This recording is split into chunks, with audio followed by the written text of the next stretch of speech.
Just in the last few weeks, we've seen catastrophic weather events around the world. And the authors of today's report are now confident there are more of these and they're getting worse because of climate change.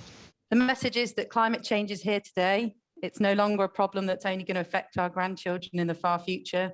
We're seeing the impacts of climate change already across the world. The report gives 5 scenarios for the speed of climate change, but all of them forecast that the surface temperature of the planet will rise by at least 1.5 degrees centigrade by 2040. That's 10 years earlier than previously forecast.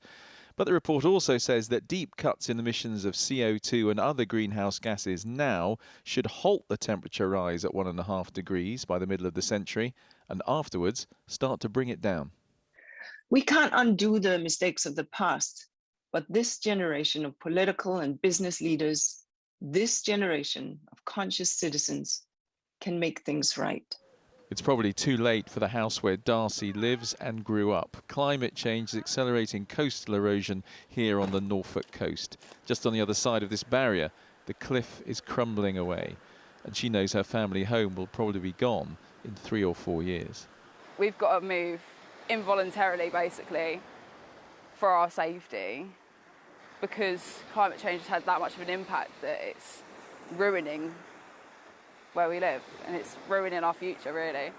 By chance, the Prime Minister is hosting a major international summit on climate change in November called COP26, and one of its main ambitions is to clean up how the world generates electricity.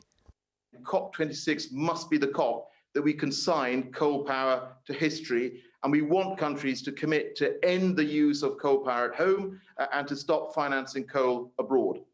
The head of the UN said today's report is a code red for humanity. The message is there's still time to prevent catastrophe, but it's running out and faster than we thought. So, Andy, is the government in a position to take a lead on this? Yeah, Tessa, from fire to flood here. Yes, the government is in a position because of that summit at COP26 in about 100 days' time in Glasgow.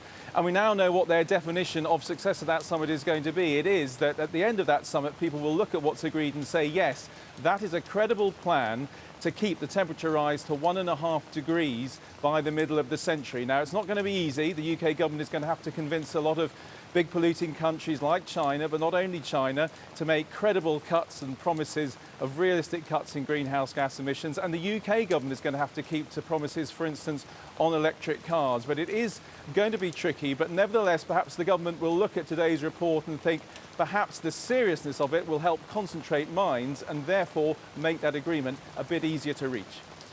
OK, Andy, thank you.